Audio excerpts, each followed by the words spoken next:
Programa Nasional de Desenvolvimento Suku PNDES Região Administrativa Especial de Kusi Ambenu Raiwa, Hamutu com a autoridade local Sira Terça ne hatur fatuk da huluk ba projeto da BMOS nebe utiliza bomba gravitação B ba família hatun loiha bairro Sikone aldeia Fatu Bizai Suku Bobo Kase Subregião Pante Makassar.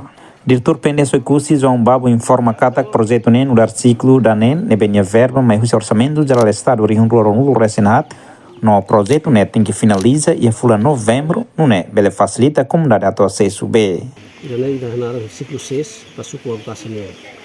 Jadi kita tahu sehingga kata servis tahu ono windor, jadi windor siklus ni prazo da servisnya, duração da servisnya. Todet pulang novembro, também 2024 ya, orçamento 2024 ya. Projeto ini BMOS-nya canalização, mas depois mais torna itu se usa tan máquina bomba itu para ver fornecimento ao comunidade uma.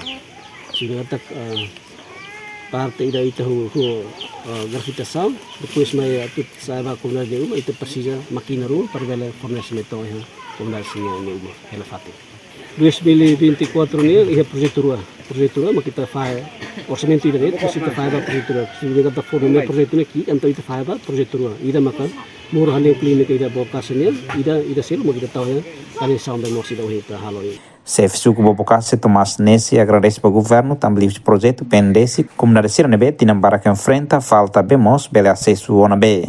Primeiro a mim agradecer para o governo também a Fuam Bot, a Domin Bot bele for ajuda liliu si projeto PNDES ne ba mene komentar. Também durante tinambara kona komentar dia bairro dan nene enfrenta duni ono BMOS.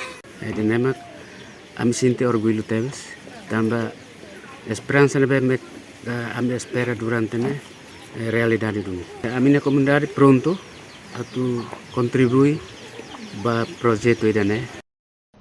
Sentimento que solo canessaram Satohusi Bergita Okin, residente bairro Sikone, tamba quase tinambara kona e a bairro referido enfrenta problema BMOS.